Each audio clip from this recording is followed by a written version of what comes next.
Hey guys, Steven here, Fanatic Perspective. We're going to get right into it. Shout out to busr.com/Fanatic, the official sponsor, official sportsbook, official betting partner, Fanatic Perspective. March Madness is upon us. Go check them out. Sports 100FP is the promo code. You hit my site for the link.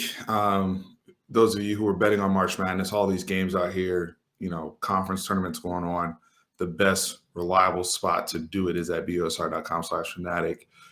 Great customer service, whole bit. Check us out. Texas in the opening round, one and done in the Big 12 tournament, 65-60 to TCU.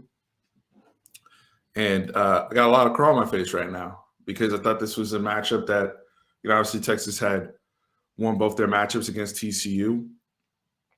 I thought we played one of the best games, if not the best game we played all season in Fort Worth.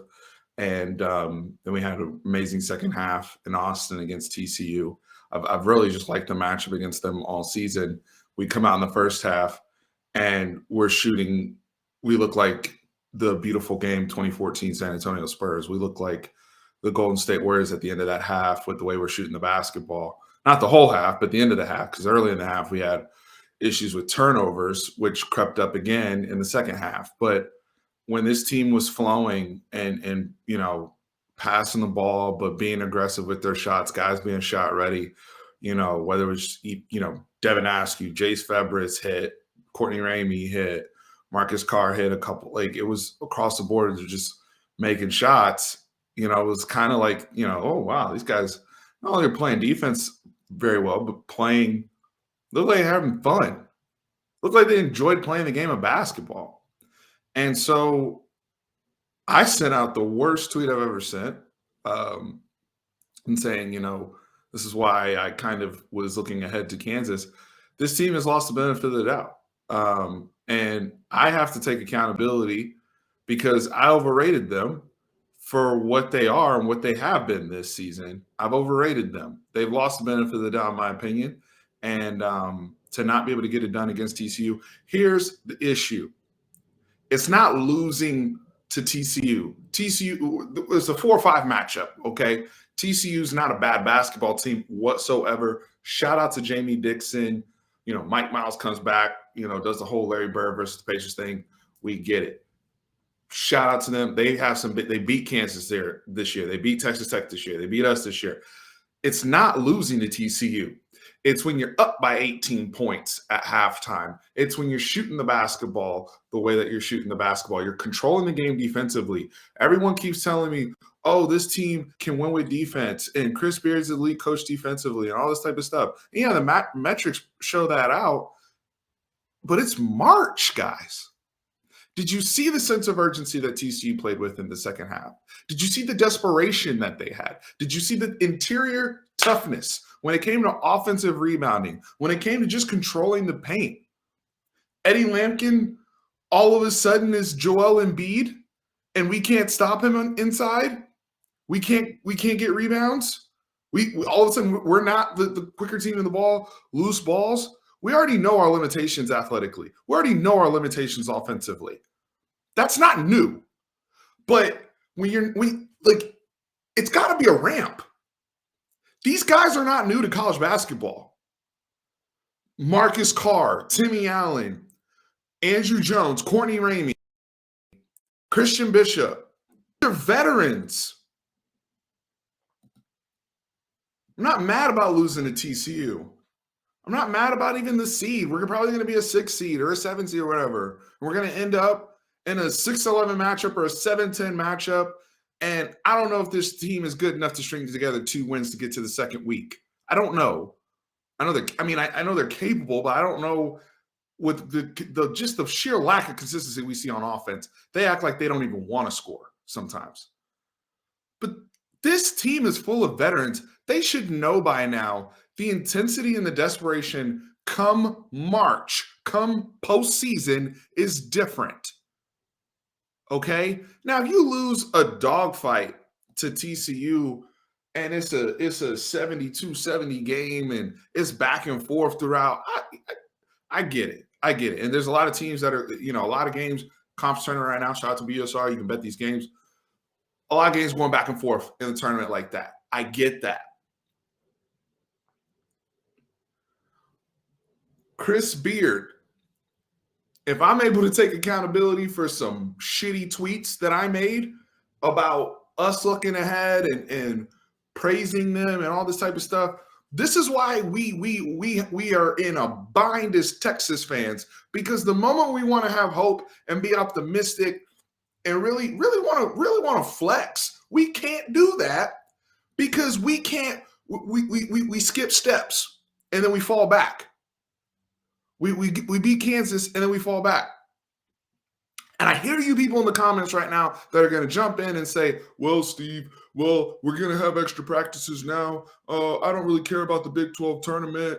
Who cares? We have opportunity to get to the Sweet 16. And if we get to the Sweet 16, it's a successful season. And I'm not saying it's not a successful season, because at the end of the day, that's the tournament that matters. That's why Chris Beard's here right now and why we've been so frustrated overall big picture. I'm not disagreeing with that. Okay. But for the people that jump in here in the comments and start going off in that manner, what are you seeing today? What have you seen? For the people saying those things, where are the signs that they're all of a sudden going? Because your argument is they're going to flip a switch. For the people saying they're going to do this in the NCAA tournament, Selection Sunday coming up, you're saying they're going to flip a switch. They're going to do something we haven't seen recently. They've lost 3 straight basketball games, FYI.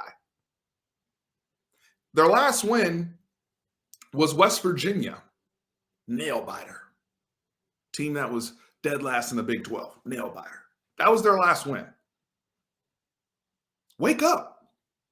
Trey Mitchell's not here anymore. Guys have left the team. We don't have above the rim athleticism on the interior. I'm frustrated. I'm not saying this team can't go and win in the tournament. Now they have a ceiling.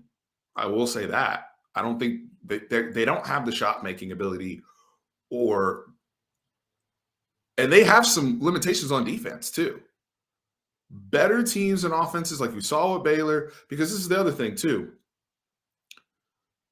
Chris Beard got to take accountability for this. We brought in these transfers. This isn't we're building the program up, blah, blah, blah. Like, this team has way more experience now that it will have next season, unless you do the whole reset with the portal again. Like, you're going to have way more experience. There's already question marks with Chris Beard around his ability to develop top-tier guys and 5-star talent and make them comfortable. There's already questions there. Okay. And I'm not saying I'm out on Chris Beard long-term or anything like that. I'm saying we got to hold him accountable for what happened today, because that bullshit that he says after the game about the players don't have a winning mentality and it's on them and they got to step up and know, and they can't get out tough like that, blah, blah, blah. That starts with the head coach. That starts with the X's and O's. That starts with you getting guys to respond to you, getting guys to wake up in the second half. Fran Fraschilla talks about this all the time. When you have a big lead going to the halftime, the first 3 to 4 minutes of that second half are so critical to whether or not this is going to be a basketball game all the way through, or if you're going to blow the opponent out. And we've been playing people close all year, and I've been saying step on next. That is on the coach. That's what look, we've been playing in a phone booth all year, and he's disappointed because we've been winning all these games in a phone booth. We play all these close games. We play good defense down the stretch. We force turnovers, all this type of stuff. And so he's now mad because we get into a phone booth game that shouldn't have been a phone booth game, and we lose because we're in March now. And the intensity ramps up, and we didn't match it. And so, yeah, if I'm Chris Beard, I'm frustrated my team didn't respond to that. But you got to take responsibility for that. Y'all should have blown TCU out today. That game shouldn't have been close. Why can't Marcus Carr score? Why is the offense so inconsistent? We all have to take accountability for that. I was overconfident, and I'm mad at myself for being that overconfident. You got to be up there as a head coach, though, and take responsibility. Oh, Chris Beard. That's unacceptable. We blew Smart up every single time this team underperform offensively. We got to keep that same energy for Coach Beard. Point blank. Again, in the moment. This is postseason. It's a different energy now. And I'm fired up about this because this is a veteran team. And next year, again, yes, we have some talented players coming in next year, but they're young. We don't know how young guys respond. You know how it is. Let's be real with ourselves. Scored 20 points in the second half today against TCU. Eddie Lampkin dominating the paint like he's Shaq. Talking about he won individual matchup. Hell yeah, he won his individual matchup. We got to have that energy come next week, man. Or else you're not even, forget second weekend, you're going to be round of 64 out like we were last year with Abilene Christian.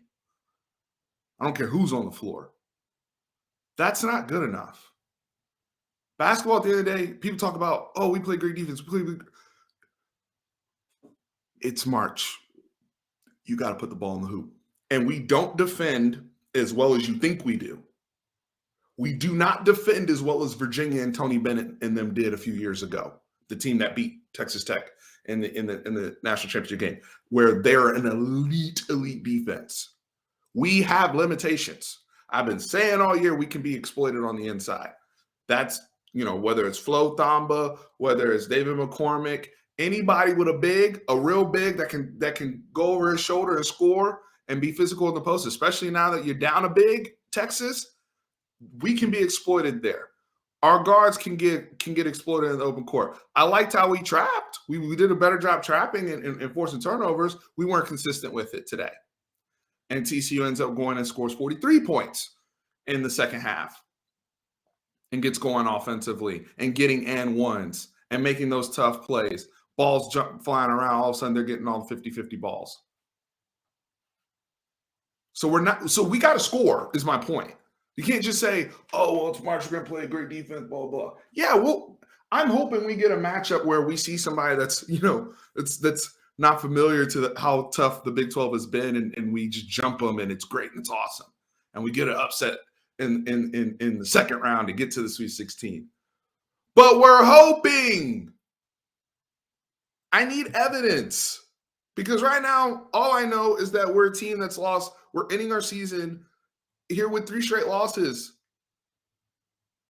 So we're at the point right now, if you're saying that they're just going to go in the tournament and have all this success, you are saying they are going to flip a switch. You are saying they're going to do something that they have not shown recently. Chime in the comments. Shout out to TCU. Congrats on the win. Thank you to BUSR, official sponsor, official sportsbook, official betting partner, Fanatic Perspective. Promo code Sports100FP. Go hit them up. 100% free play on there. Prop bets, the whole bit. I will be dropping information on the March Madness. Unacceptable. The second half today was an abomination. Horns always up.